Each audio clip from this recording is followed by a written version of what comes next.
Hello, everyone. Welcome back to Sin City Crypto. My name is David. I'll be one of your co-hosts, and every day we're coming at you live from our studio here in Las Vegas, Nevada. We have an exciting show today. We are talking about Ripple's big partnership and big regulatory clearance in Singapore, what it means for the XRP token. Also, we're discussing the IMF backpedaling on banning crypto. Also, we have Ada Inmates joining us, along with our in-house NFT expert, Honest, to go over the NFT markets and much, much more. But first, here is Robin. Hola! It's your boy, Big Rob, back in the house. Welcome to Sin City Crypto. If it's your first time checking us out, we're an entertainment-focused cryptocurrency channel where we take all that old, boring, stale information that you get on all the other channels, but we do it in a fun and sexy way. We do here. That's right. We also talk about the price of Bitcoin being over 30,000. It's held for 2 days. Wow. Will it hold for more than 2 days? You know what else is held for 2 days? What's that? Is our internet connection. And you know why? Because of channel sponsor Cam's Blue Wire technology. If you are running a business, you need to maximize your network, your IT, you're just having problems and you don't have the time to fix it because, well, you're busy making money, you're going to want to give them a call or visit bluewiretech.com. So big shout out to channel sponsor. Now, speaking of whatever Robin was speaking of, what were you speaking of again? Okay, so last time we cracked over 30K. We weren't there for too long. Not too long. Well, that's where I was getting at with this thing. Short-lived.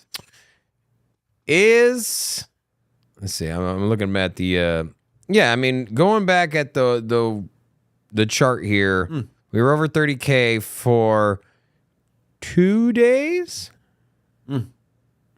That was it. Barely. So yeah, not even, maybe a day and a half. Now, what is that pattern, by the way, Robin? I feel like we need a new pattern. We haven't had a new pattern in a while. This pattern here? Yeah, or just, you know. I don't know. I don't have nothing. Okay. Yeah. So anyways, my question is here. You know, we've been at 30K now for a full 24 hours. That's right. Is this time? Is this the for real? Is this the for real 30K? For real. It's for real. It's for real. Because I understand that the ETFs are coming, or it seems like they are, or at least the applications are coming. But that's still a long way away, right? They're not going to pass it on the first go around, right? The 45-day, they've never made a decision within the 45 days. They've always delayed it and then denied it, right? That's been the playbook. So more than likely, I would assume they're going to delay it and then pass it, right? They're not going to pass it on the first 45, right? I don't think so. Okay. But so with that said, we got at least 3 months because 245s is 90 days. So 3 months. Do you think without the ETF, we can hold over 30K for 3 months? What do you mean without the ETF? Because the ETF ain't going to pass until... Correct. But realistically, realistically, it's probably going to be 6 months from now. But it rallied to 30K with just the submission of the application. What's going to change from now until it gets approved? Are you saying the hype That's what I'm is going to saying. die down? Nothing's going to happen on the ETF side. I think it'll stay over. So right now there's hype, right? But at some point, people are going to be like, well, we still don't have the ETF. But Rob, then people might start questioning, is this thing even going to pass? But Rob, here's the thing, though. As time goes on and it sits on the SEC's desk, people are going to get leaked information. They're going to get a sense of whether they're going to approve it, and people are going to start speculating. No. That's what happens. There was no leaked information or anything out of the SEC's camp. There was nothing to say leaked information. The SEC is, I will say one thing. The SEC is pretty good at keeping things wrapped up and not leaking information. No, a lot of the lawsuits, the Wells notices, a lot of times we don't find out Gary Gensler will record a whole video days before he drops a lawsuit on somebody or a settlement or whatever it is. And I know because I'll see they'll say, hey, we reached a settlement with this one, or hey, we're suing this company for this. And then as soon as they announce it, they drop a fully edited video. And I'm like, that video took 3 days to put together. But what you don't know is Gary Gensler edits his own videos. What I'm saying is that the markets who, if they knew what the SEC was doing, would front run this news. And they've done a very good job of keeping everything under wraps. And this is, it could be criminal as well if they were to release information that, the public can use. So I don't think we're going to get speculation.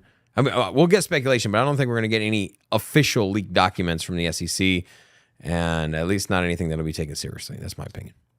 You know what is also not taken seriously is our meme section of the show. Also, I want to give a big shout out to the Real Deal Crypto. Said, do you think the ETF approval will be a buy the rumors, sell the news scenario? It's a buy the crypto scenario. That's what it's going to be, because they're literally letting all traditional investors that trade on the New York Stock Exchange an avenue to buy crypto comfortably without.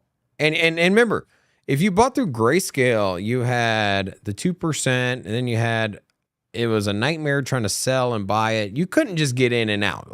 You couldn't go and trade crypto, right? You could get a position on Bitcoin through Grayscale Trust, but it really wasn't nowhere near compared to a real buy and hold or buy and trade or enter at this price, sell at this price. That's what crypto degens like to do. And that's also what the stock market degens want to do, right? And those services haven't been available. Or if you're just simply a company and you're sitting there saying, hey man, I want to buy some crypto, and you got people in the boardroom, you got lawyers like, don't do it. But I like Bitcoin, don't do it. But well, what about we need a little bit of Bitcoin, we got gold, don't do it. The lawyers are literally saying that. And it's and in all honesty, it's probably a smart idea, honestly. And then you got to figure out who's going to custody it, what's the seed phrase, where are you going to put it, what is a smart idea. I'm saying that for a company that has no exposure to crypto, all I'm saying is that if you're a major company, you're publicly traded, you have people's investments that you're responsible for. If you're going to go into crypto, you better do it right. Right? You better make sure you handle that seed phrase right. You better make sure the right people have it. And so what I'm saying is that don't go in and do it half-ass. So if you're going to adopt crypto and put it on your treasury asset or however you want to integrate it into your company, you better make sure you do it the right way, because if you don't, you're going to lose. You're going to put yourself in a very vulnerable situation. Might get hacked, might get stolen, who knows. And so if you're not ready to do it the right way, I wouldn't do it at all, especially not publicly traded with a lot of people's money. Now, you don't have to worry about that now. And if just say you're Ford or you're Whole Foods, or, they're owned by Amazon, but just pick any company and say you know nothing about crypto, you don't have a crypto division, you don't have some nerd over there trying to tell you how to do seed phrases and where to custody it. You can just simply say, hey, can you just pick up some ETF shares of Bitcoin? That's it. Now you got Bitcoin exposure. And that's the simplicity. It removes all the complex crap. You don't have to worry about who's holding it, you don't have to worry about any of that. You just simply, you don't have to pick up a phone. You can literally just pull up your phone. BlackRock got you covered, guys. That's it. Yeah. So it's extremely simple. And the amount of liquidity that is the New York Stock Exchange, S&P 500, the biggest index fund, is $44 trillion. Bitcoin's $500 billion. Just put that into perspective. One index fund, $44 trillion. One index fund, $44 trillion. Bitcoin, $500 billion. So just think about how much money can move over there. And that's not even including the whole Wall Street. That's just one index fund. So, Robin, you're boring me, man. You stopped me from getting my giggles in this morning.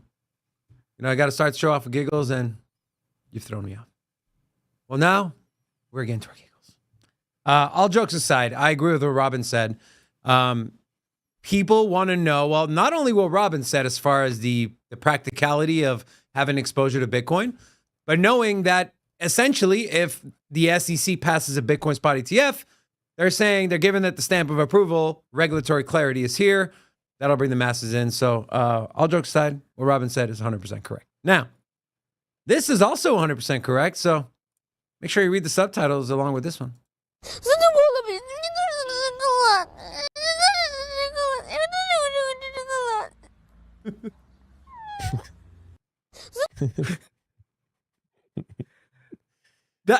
It's like, and I'm not, look, everyone's entitled to their own opinions.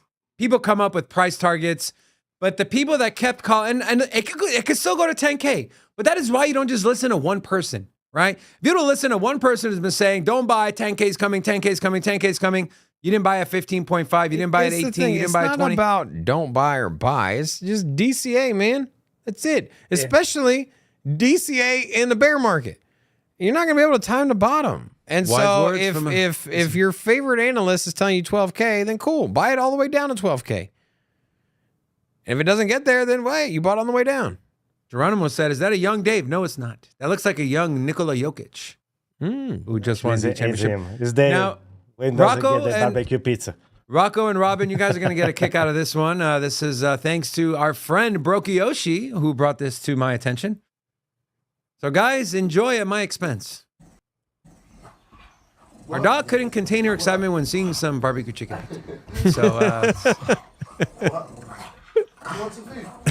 that's me, literally shaking as the delivery driver. Dogs are the best, man. You know, my bird is you know what his favorite food is? Chicken. No. The one thing he's not supposed to eat, cheese. Birds don't naturally digest dairy because they don't have nipples. But you still give your bird cheese. That's all he wants. If I have a sandwich, he doesn't go for the bread. He doesn't go for the meat. He goes right for the cheese. Like, he knows where it is, too. You're he can, a like, terrible smell bird it. father. He goes right to the middle. And he's just like... I'm going to call Animal Protection Services, APS. Dude, like the Baby Bell cheese. Like, and so I was eating some pizza the other day. He didn't go for the pepperoni or the sausage or the mushroom or the bread, the crust. He went right for the cheese. Every time. Okay, so Rob, let's play a game of what happens next. By the way, for all of you here from Ada Inmates, thank you guys so much for joining us. Make sure to say hello so we can personally welcome you. Crypto SEC guy said, I like this Robin guy. He's all right. Also, we have Ada Inmates joining us in about 13 to 15 minutes. So they'll be joining us here shortly. But in the meantime, let's take a look at this guy here is playing a prank. And, pretty much speaks for itself. And got his... kind of like he's friends. And his lady walks up and he's just kind of, it's like, oh, nope, oh, and she gets scared. Now, there's someone else here that tries to emulate the same exact prank. And, well, I'd like to ask, as he's doing this, okay, now, Rob, what do you think happens next? Have you seen this before? Be honest. No, I haven't. Okay. What do you think happens next? I don't know, man. Rocco? You guys going to get a kick for sure. He's going to get slammed. Going to get a kick. Okay. All right. So let's play the video. So she's doing her own thing. And, of course, guys, you got to remember, this guy is actually facing forward, but pretending like he's facing backwards. And, well, we all know our ladies like to give us a big smack on the butt, but that wasn't his butt. That was his jewels. And also, Bitcoin up 25% in a week. Your boss says, why are you late? And you say, well, you watch your mouth. I'm a Bitcoin millionaire now. All right, guys. With that being said, also, we have this, and I thought this was fake, but this is 100% real. Someone said Elon Musk and Mark Zuckerberg should get in a cage fight, to which Mark Zuckerberg shared on his Instagram story time and place. And Elon said he would do it. And so these guys are literally, man, if they put that Vegas on pay-per-view, Octagon. If they put this on pay-per-view, I'm telling you, it generates more revenue. Breaks more revenue than Mayweather Pacquiao. Oh, it'll break every historical record ever, bro. Ever.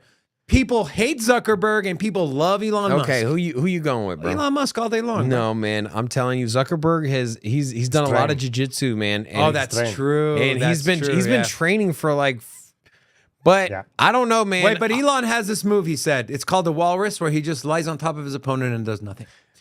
He does. There's one wild card that Elon Musk has, and if you ever watch the Rocky movie, Rocky 3? Which one was that one? The one with the Russian guy that was training with all the... Drago. Number 4. That was 4? That was Drago. Okay, so You remember Drago? He was using all the futuristic equiment. Yeah, and Rocky was like punching just like the hanging meat.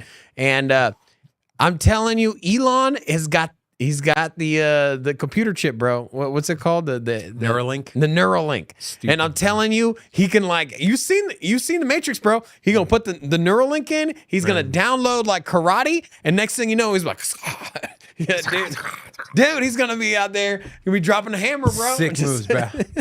Those moves are ill, man. I'm just saying. Hey, if Neuralink is available, it's operational. I would not be surprised if Elon plugs it in to go fight. Who you got in a fight? Put a 1 for Elon Musk. Put a 2 for Mark Zuckerberg. 1 Elon Musk, 2 for Zuckerberg. Vegas, Octagon. Who wins? Who comes out on top? We're curious to know. All right. Now, let's go ahead and take a look at the cryptocurrency markets here. Real quick. Did have a $1.99 super chat from Moose Knuckle. Hola, inmates. Inmates are be joining us here in a second. So big shout out to all of you. Also, we got some new people here as well. Just a little quick shout out. Thank you, Peter. If you are new here, say hello so I can drop an hola back at you. We got Crypto SEC guy, Karen S, Mo L, Venus D. We got Real Deal Crypto, Johns Hames, Donato Cabrera, Moose Knuckle. And Meanless as well. And so, to all of you, hola! Welcome to Sin City Crypto. All right, guys, let's take a look at crypto market cap, crypto market coins, and crypto market everything. Now, speaking of the cap, 1.168 trillion, 53.5 billion in 24-hour volume. Guys, this has been hovering. The volume has been hovering around that $30 to $35 billion range for a few weeks, extremely low. And now we're seeing an uptick to 53.5 billion. And that is with Bitcoin going from 27 to 30K, which is still a little low, in my opinion, right? You saw the massive sell-offs when FTX went under. This volume was over 200 billion. Now, of course, sell-offs get more volume than buying, right? But either way, 53.5 still low. We do have the biggest market manipulator, which was Sam Bankman-Fried. He's out of here. So how much of Sam Bankman-Fried was the market manipulation and the volume in the markets here? But that is a conversation for another day. Now, top trending tokens, Bitcoin and Pepe amongst the two. Pepe continues to rally. I keep seeing notifications that whales are buying Pepe. Not sure why. When you can buy Ethereum under 2K, Bitcoin at 29K, Chainlink at $5. Why would you waste your money on Pepe? Just my opinion. Now, Bitcoin still holding above $30,000. Ethereum $1,889, followed by BNB, XRP creeping up to that 50 cents again. We did mention we do have some XRP news. Also, Ada doesn't seem to be able to break that 30-cent mark. That's proven to be extreme resistance. It did move from 23 cents? 24 cents, yeah. 23 cents up to 30 cents. That's it's quite significant. Mm-hmm. Is that like 60%? 14% over the last 7 days. No, I don't know why. I meant, yeah. It's okay. Anyways, my bad. Math, yeah. Math is great. Doge, 6 pennies. 6.6 pennies. Solana, $17 saw a nice 20% rally over the last 7 days. I have been slowly DCing into Solana. I did do a nice chunk buy under $13. And then Tron coming in at number 10, 7 pennies. You know, I haven't seen Tron under 7 cents, even through everything. You even care about Tron? No, I don't. But it's just odd to me. That's all I'm saying. I met some pretty cool Tron people down in Bitcoin Miami. Yeah, you were telling me about that. And I told him I'd bring him on the show. I just remembered now, a month later. Wow. Yeah. Good job, Robin. Yeah. Rocco, can we get a round of applause for my friend Robin? Thank you. Now, better late than never, you know? But never late is better. Drake did a song about that. Now, bubble-wise, looking at the bubbles, XRD Radix is up 10.4%. Pepe up 17.7%. Who the hell is buying why is FTT up 10%? Is it because 2.0 They're is coming supposed out? to reopen the exchange, right? They're dropping charges on your boy Sam Bankman-Fried. They're going to reopen the exchange, and Tom Brady's back. He's not playing football, but he's still in crypto. He's got his autograph platform. I'm just saying. Wow, thanks for that. Now, as far as the biggest gainers of the week, everything is in the green. Yay! Pepe's almost doubled in a week. Do you think with the doubling of Pepe that we'll see more meme coins? No, I think rally? that meme thing is over, bro. Yeah. Yeah. What's the next sector? Is it NFTs? Is it DeFi? Is it metaverse? NFTs have been bleeding. Bored Apes are down to, I believe, sub 40 ETH floor. That's the Bored Apes. Who knows? But every market's been bleeding. So at some point they're gonna rebound. And I'm telling you, I think that you're gonna see something similar to the 2020 run up where each sector rallied. You know, we had the layer ones go first. Well, Bitcoin first, layer ones, which are gonna be your major alts, and then you had DeFi, then you had NFTs, then you had, was it metaverse next? I don't think metaverse, no. But anyways, what I was saying is that these popped off. And Mo Lester said DeFi. You think metaverse is last? I think metaverse is last. I don't even think metaverse is going to get a lot of hype in the next bull market. I could be wrong. Metaverse? You're tripping, man. Yeah, probably. But the gaming sector, but remember that everyone ties their game into metaverse. And so you can have, basically, if you could have in any role-playing RPG, right? Any traditional like open world environment that a developer decides to put NFTs on that game, then somebody's going to dub it as metaverse, right? Yeah. That's exactly what Decentraland is. Decentraland is just an ugly ass, and I'm sorry, I'm just going to call it how it is. So graphics are ugly. It's an ugly ass game, but it's just open world with NFTs. And so if you did the same, if you put the same concept, Rockstar Games is talking about having NFTs.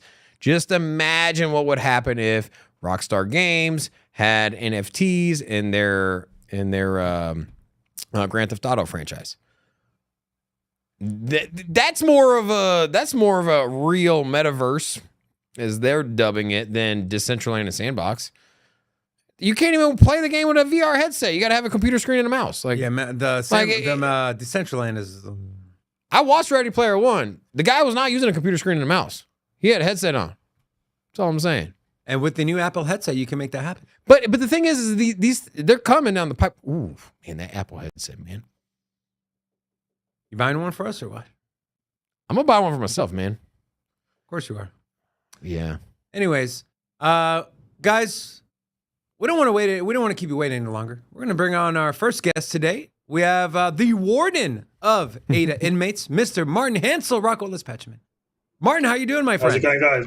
Yeah, not too bad. How are you guys? I'm good, thank you. I'm David. The other gentleman, his name is Robin. We wanted to first and foremost thank you so much for joining us. We've seen a lot of Ada Inmates in the chat today, so you brought your community with you, which we appreciate it. Now, Martin, we know what Ada Inmates is, but for those who don't, you mind telling us a little bit about the project? So basically, we are a prison-based, prison-themed project. Everything stems around the prison system. So you have your tokens, you have your gamified staking platform, you have different crimes, different, like your psychopaths, and so on and so forth. And you use these inmates as NFTs to build, your cell out, build your posters for staking. We started on that, but going back, we started off with a lore, with a story, and that's where we started off, with the lore and the story. We've turned that into a audio lore. We're going to turn it into an ebook as well. So that was the starting point. But we want to build businesses from prison cells, and utilize the token. The token's the key really to find that utility constantly, and not just for raffles and stuff like that in Discord. I mean, something that you actually want to use it on, whether it's a real life business, stuff like that. So that, you can buy and sell on the commissary. We've got our own marketplace as well for for buying and selling your items in smokes. So that's the overall gist of it, really. We've built actually, you're talking about a metaverse earlier. We've actually built an Unreal Engine metaverse prison, which is obviously a long way down the line, but we've actually built the basis of it already. So we've done quite a lot in a short space of time, and I think that's what's getting will you excited. Convert my friend David here, and because he's very stubborn to this metaverse adoption, and how am I stubborn? I agreed with you. At the end of the day, in the future, 1 year, 2 years, 3 years, everything's going to be based off of virtual, isn't it? So, you're going to have meetings in your office. They're going to be virtual. You're going to have headsets on. I want to be able to be thinking about that small angle that we do have of our project to actually imagine you can advertise and run your own business from a cell in the metaverse. That's just one angle. You can buy and sell your services. You can advertise. You can do all of those kind of things, from a prison cell. And it's like the real life. It all goes back to real life. Everything comes from, the prison culture. And, I grew up around a lot of crime. So I'm pretty much an expert when it comes to prison stuff, really. I want to laugh because I think that was a joke, but I do. Look, I really dig the idea. People buy into culture, people buy into community, and so it looks like you've done a great job building that. What were now you're starting from scratch and having found the project. What were some of the difficulties you faced, and how were you able to overcome those?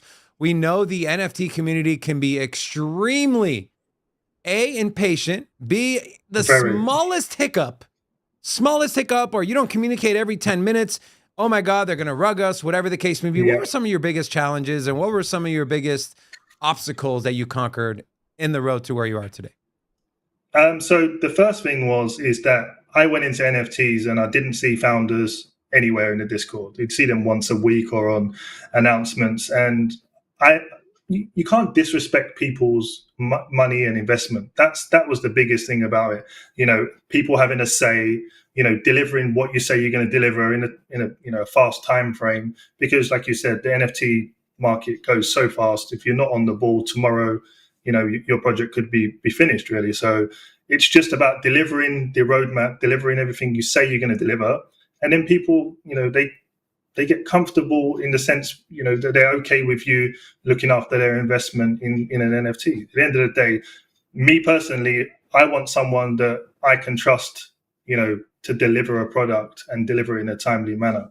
And, the whole prison thing at the beginning was a kind of people looking on the outside, looking in, they'll be like, oh, it's negative. It's, the artwork's dark, it's got some dark stuff going on in there. But when you come into the community, it's the total opposite.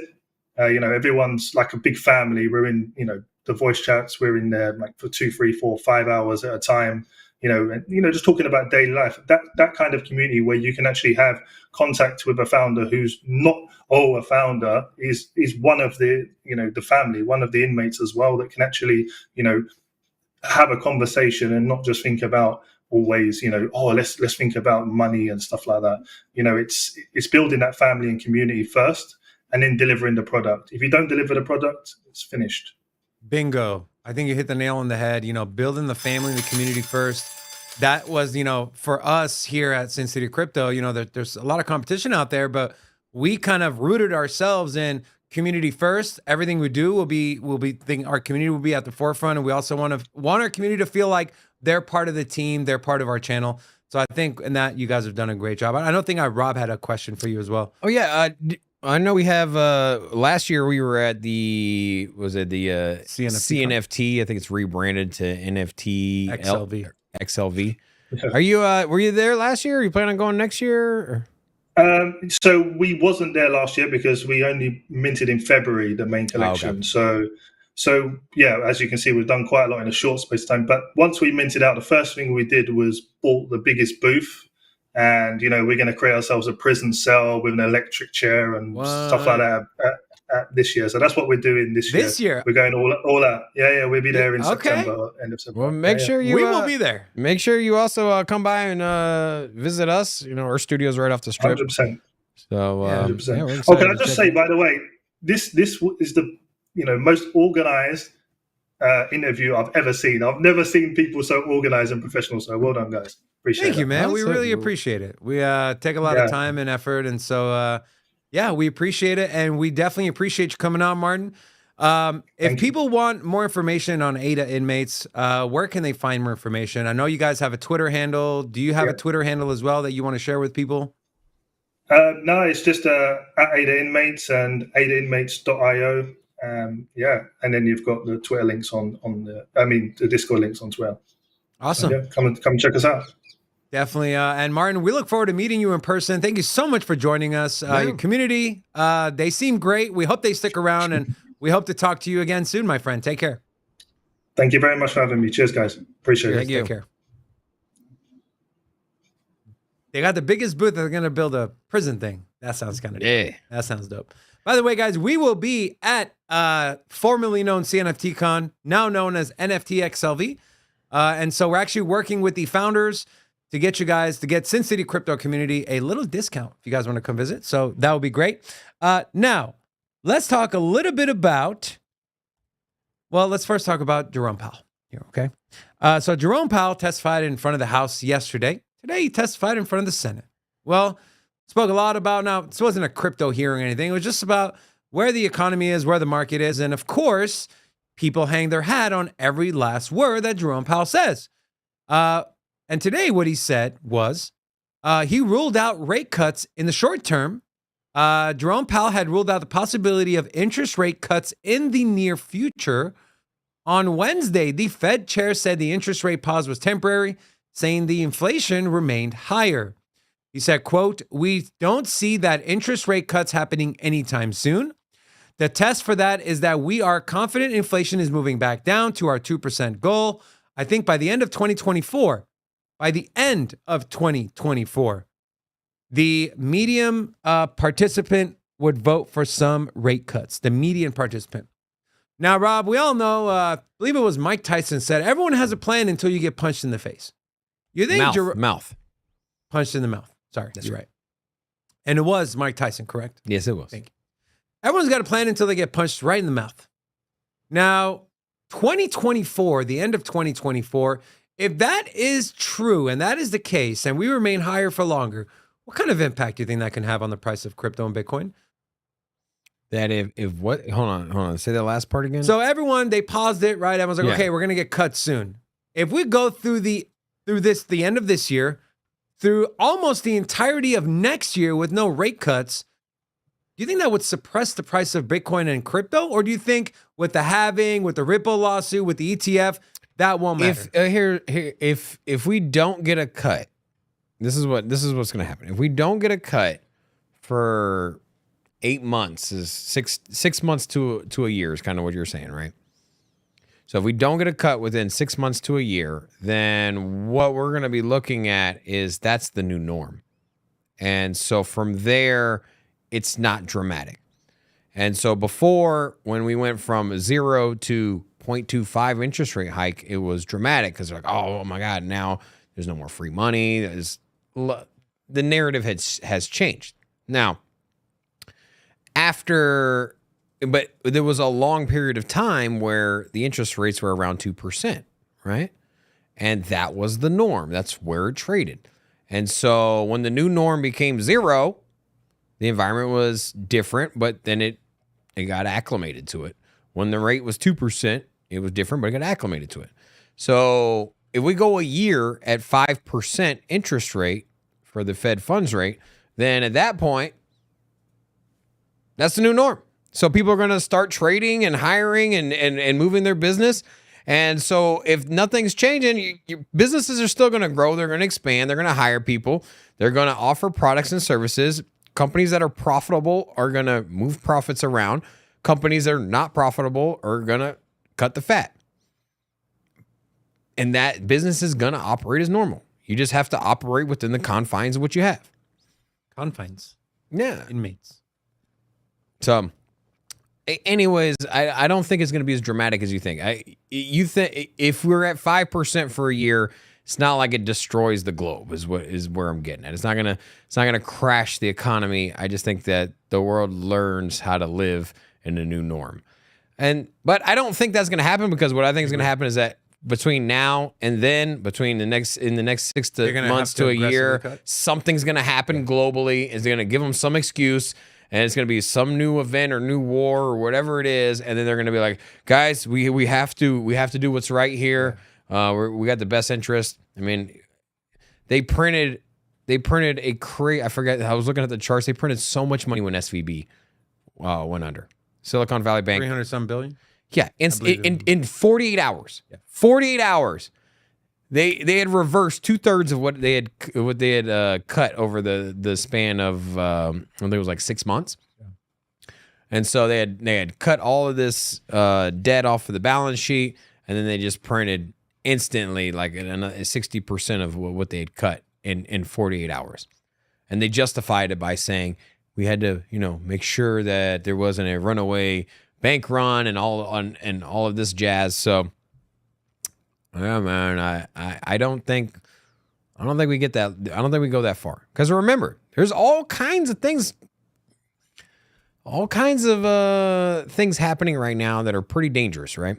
One, you got credit bubble. Two, you got the commercial real estate bubble. Then you also have the banking situation. It could get worse. You have a lot of people are saying it will get worse. Student loans did not get forgiven. You have to pay those back. The unemployment could shoot up. There's so many things. We're staring down multiple barrels, and there's any, and then you had the Taiwan thing. China literally said, "Hey, U.S., what you gonna do?" Right? What you gonna do when they were talking about the conflict, and I don't know, man. There's a lot of things that can happen, man. There is definitely a lot of things that can happen. We see the flight from the dollar. We have countries lining up to join BRICS. We might see some liquidity issues in the treasury markets. Just extrapolating forward, if people decide and slowly start to ditch the dollar and start using other currencies to settle trade, well then, maybe I don't need to have all these treasury securities on my balance sheet, so I'll just go ahead and sell them. And if those start flooding into the U.S. markets and the supply-demand kilter gets thrown off, guess what? The government's still going to have to raise money to pay off their bills every month. And who would have to step in and provide that liquidity? That would be none other than Jerome Powell and the Federal Reserve. That is honestly what I think. I was watching that Jerome Powell interview today. The testimony, hearing? Yeah, the hearing. And it was just a bunch of like snooze fest stuff. There was nothing in there. But anyways, I was about to turn it off, and then in comes Elizabeth Warren. Of course. They're like, we recognize the senator from wherever, Massachusetts Senator Warren. You had the floor for 5 minutes, and I was about to turn it off. I was literally, you can't turn it off. I had the controller, and I was like, it just said Warren. I was like, oh, hold on. I was like, what did she say? She's just a hater, man. She's a hater. She's just a hater. And you know what? The funny thing is she was basically like, I didn't vote for you for what is it, a nomination or whatever it is. Yeah. She was like, I didn't nominate you or vote you. Well, you got to remember, Jerome Powell was a nominee of Donald Trump. He's a Republican. So she didn't, she made it very clear that she didn't want him there. And then she basically said, everything's your fault. Yep. Take ownership for it. Yep. And you know what he did? He was like, literally was just like, yeah, in hindsight, we messed up, blah, blah, blah. He literally, he was literally like, in reference to what? Hiking up the rates too fast? It was in reference to banking failures. Okay. The fact that they knew that there was issues at hand and that they didn't act swiftly enough or didn't take it as serious. And then he went out and said that he didn't realize how fast the bank runs were going to happen. We're in a digital era. And he kept just falling on the sword. It was like, yeah, you're right. Yeah, we messed up. Yeah. And she was just like, that's not good enough. She just what do you want? Yeah, exactly. And I am no Jerome Powell fan, but I was just like, bro, I'm like, what else do you want to do to say? Like, he literally was like, yeah, we dropped the ball on that one. And then she was just get his ass, shaking him, Don't shake him. A lot of criminal references today as Ada Inmates is here. We also had a super chat earlier from Crypto SEC guy So we all know Martin didn't decorate that room. It's above his taste level. Wow. Assuming that's someone who's very close to Martin. And then also we do have a few new people. Yes. Just going to give you a quick shout out. If you're new here, say hello as well. We have Blaine EBR, and then we got September T, James A, OG Dad, Risky Crypto, John T, Michael Farrell, John Jones, Abs, and also Multi Mudoff, and Brad Gabriel. Geidel. God. Hola! Welcome to Sin City Crypto. Oh, there you go. Yeah, to all of you new guys, welcome. Now, let's move on to some big news. Ripple, they said, screw you, SEC, screw you, US. We're going to continue making headway, and they are, as they get a in principle payments license in the country of Singapore. Now, Ripple said it was granted in principle approval of a major payment institution license from the Monetary Authority of Singapore, which is the country's central bank. Now, to my understanding, there's only 20 total companies that have this license. And Ripple is now one of those 20. The license will allow Ripple to offer regulated digital payment token products and services and expand the cross-border transfers of XRP among its customers, which are banks and financial institutions. The company's on-demand liquidity services uses XRP as a kind of bridge between currencies, which it says allows payment providers and banks to process cross-border transactions much faster than they would over legacy payment rails. Now, a couple things here, Rob. What are your thoughts on this overall? And, people have said XRP is the banker coin.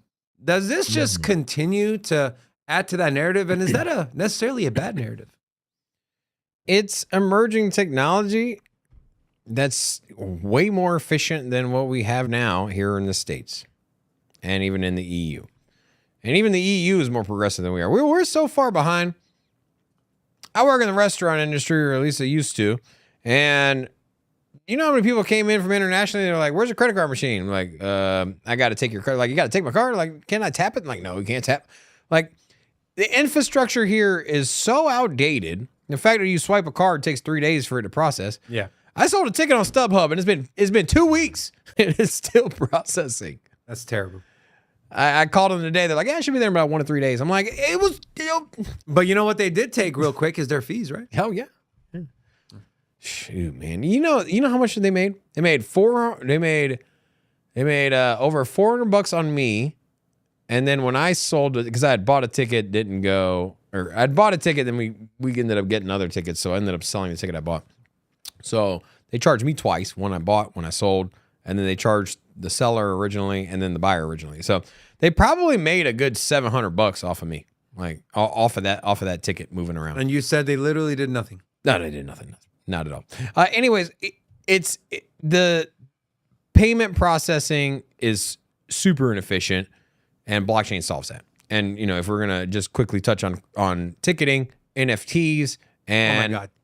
It makes the ticketing just. Bro, NFTs are gonna destroy it's a no-brainer. Ticketing. It's a no-brainer. It's a no-brainer. It solves the double spend, because the double spend issue is what was stopping digital payments from adopting. And then you don't want two people walking into an event with the same ticket or trying to board a plane at the same ticket. The ridiculous fees.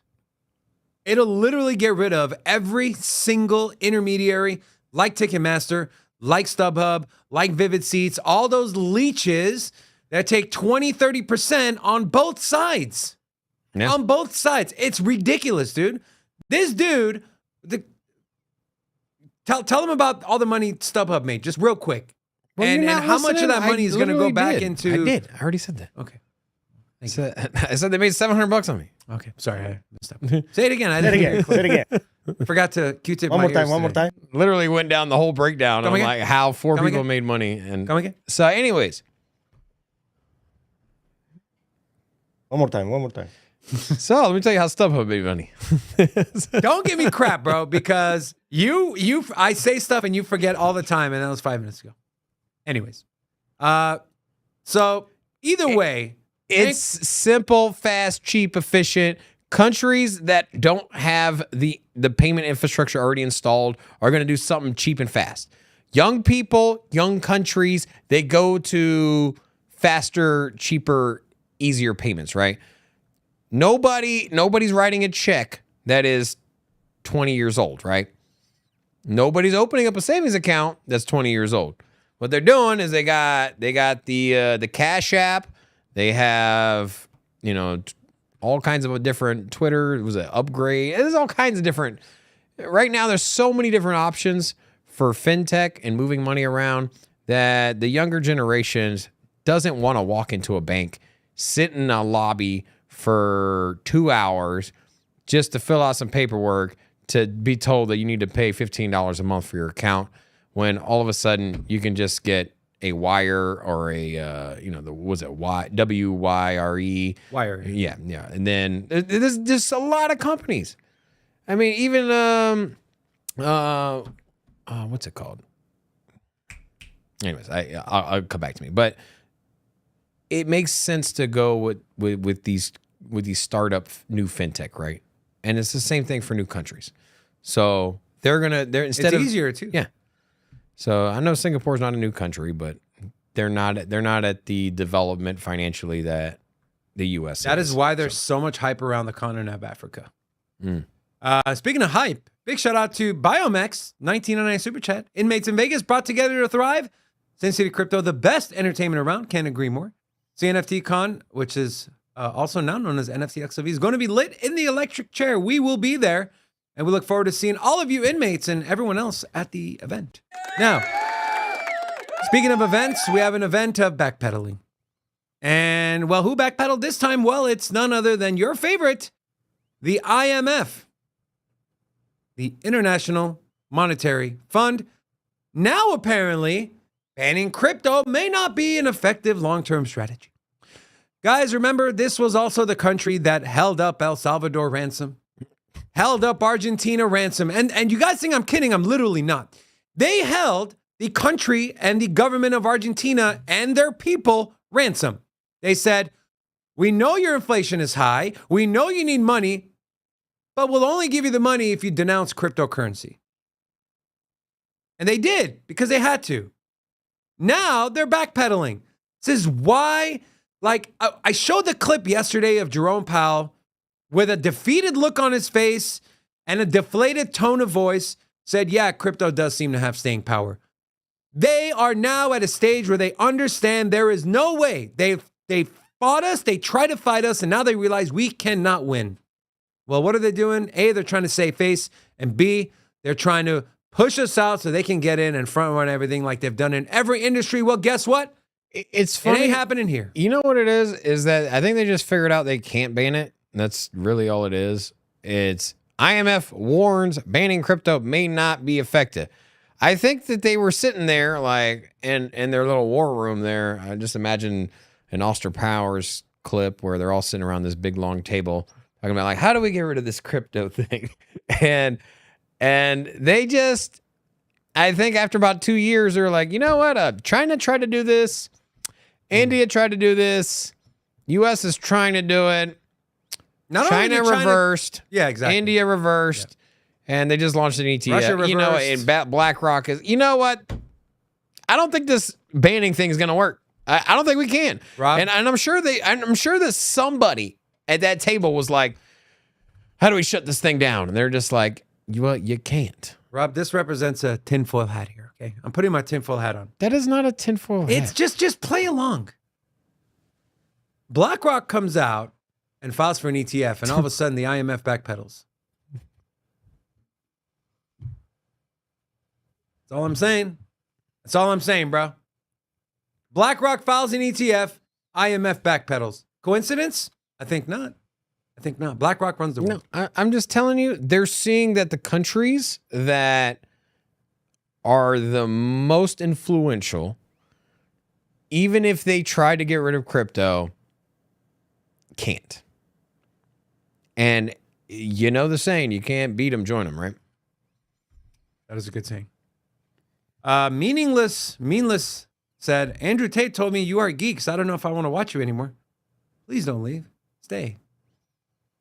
Now, getting into what they actually said. So the IMF stated that banning crypto may not be effective in the long term. On the latter, the Post mentioned that Brazil, Argentina, Colombia, and Ecuador rank highly on the Chainalysis top 20 countries for global crypto asset adoption, stating that crypto investors in these countries, quote, seek the benefits that digital assets claim to offer. Said, including protection against uncertain domestic macroeconomic conditions, circumvention of capital controls, improved financial inclusion for unbanked populations, cheaper and faster payments, and stronger competition.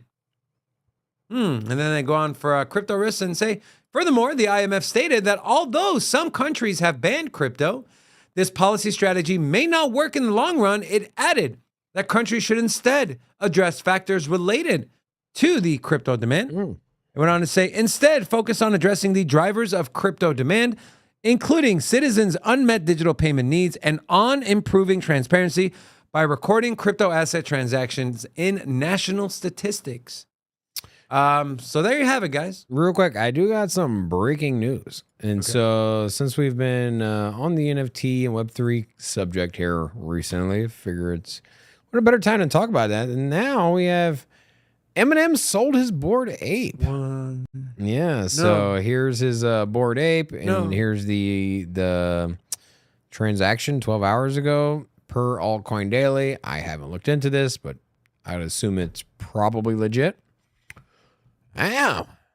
The Bored Ape empire is crumbling. Now, a lot of the celebrities that were a lot of them were scooped up. Yeah, they were just given. Yeah, they were given them, and then on top of that, they were paid to take it. Right. And we knew the top for the top was when Paris Hilton went on. Was it what late night show was she on? A lot. And they were Jimmy Kimmel. It wasn't Jimmy Kimmel. Jimmy Fallon. And they were showing each other's pictures of their NFTs, and Jimmy Fallon's like, yeah, here's my Bored Ape. And she was like, here's my Bored Ape. And then I was just like, 43 ETH. Remember, guys, this was at one time over 120 Ethereum for each NFT. And so if the blue chip of all blue chips is bleeding.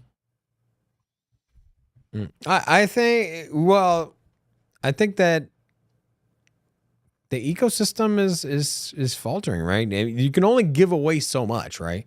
You can only have so many Rocky movie sequels before they're just not as popular, right?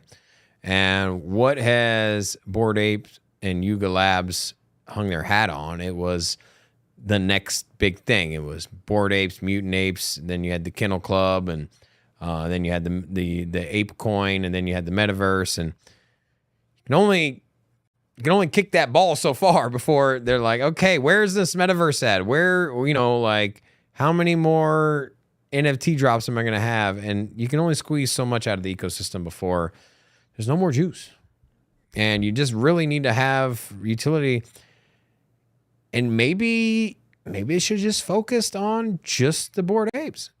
And just been like, hey, look, this is what people wanted in the first place. This is what the utility but to the same argument though, people expect you to continue to build and continue to bring value, and well, when you say they expect you, maybe when you say they expect you, it's, hey, Bored Ape did all of this, and you're gonna see where this is gonna lead. Because you were always like, oh, Bored Apes are never going to go anywhere. That's what you've always said that, and you've always been like, they're always going to be here. They're always going to be a blue chip. And I've always pushed back. I'm like, they're not going to be at the top forever. You're like, well, they're not. They're still at the top. No, it's like Angry Birds. They were at the top of the video game. Bored Apes is still at the top right now. They are, but they will not be. Who knows? They will be replaced. Wow. Just like Angry Birds, nobody plays that thing anymore. And there were Angry Birds. I remember when I saw Angry Birds at Walmart, when I saw like the T-shirts, it was like a whole section, right? I walked into Walmart, they had Angry Bird T-shirts, they had the little plush animals, they had the video games, they had like all kinds of toys, and I was like, franchise is done. I'm like, you done sold out too much. You done took this thing too far. That I agree with. And then when I saw the Metaverse, and after all of the Yuga Labs things that they had launched in the Bored Ape ecosystem, I was like, y'all done spread yourself too thin, man. You done spread yourself too thin.